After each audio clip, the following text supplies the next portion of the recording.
ഇടുക്കി മൂന്നാറിലെ പ്രധാന വിനോദസഞ്ചാര കേന്ദ്രങ്ങളിലൊന്നായ മാട്ടുപ്പെട്ടി ഡാമിലെ ബോട്ടിംഗ് ആസ്വദിക്കാനെത്തുന്ന സഞ്ചാരികളെ കാത്തിരിക്കുന്നത് നിരാശയാണ്. മൺസൂൺ ദുർബലമായതോടെ ഡാമിലെ ജലനിരപ്പ് താഴ്ന്നു. കഴിഞ്ഞ 2 മാസമായി സ്പീഡ് ബോട്ടിംഗ് ഉൾപ്പെടെയുള്ള സർവീസുകൾ പൂർണ്ണമായും നിർത്തിവച്ചിരിക്കുകയാണ്.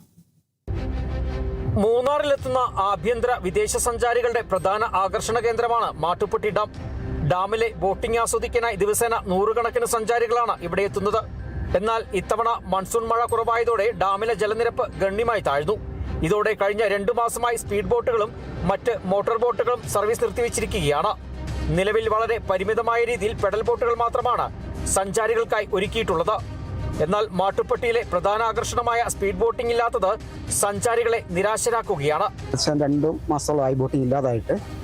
അത് ഈ വർഷം മൺസൂൺ വളരെ ദുർബലമായിരുന്നു. കൂടാതെ സൂപ്പർ എൽനിനോ പ്രതിഭാസം നമ്മുടെ രാജ്യത്ത് തന്നെ ഉണ്ട്. ആ നിലയിൽ നമുക്കിവിടെ വെള്ളക്കുറവ് വന്നിട്ടുണ്ട്. ബോട്ട് ഓടിക്കാൻ പറ്റാത്ത സാഹചര്യം നിലവിലുണ്ട്. സഞ്ചാരികൾക്ക് ബദൽ ചെറിയൊരു സംവിധാനം ഞങ്ങൾ ഏർപ്പെടുത്തിയിട്ടുണ്ട്. ഒരു പെഡൽ ബോട്ട് സംവിധാനമുണ്ട്. എങ്കിലും അവർ സംതൃപ്തരല്ല. വരും ദിവസങ്ങളിൽ മഴ ശക്തമായി ഡാമിലെ ജലനിരപ്പ് ഉയർന്നാൽ മാത്രമേ സ്പീഡ് ബോട്ടിംഗ് ഉൾപ്പെടെയുള്ള സർവീസുകൾ പുനരാരംഭിക്കാൻ കഴിയൂ.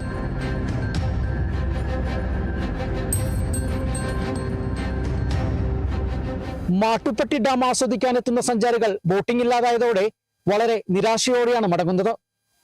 ക്യാമറമാൻ എ പി രാജയ്ക്കൊപ്പം ബിനീഷ് ആന്റണി, കേരള വിഷൻ ന്യൂസ്, ഇടുക്കി.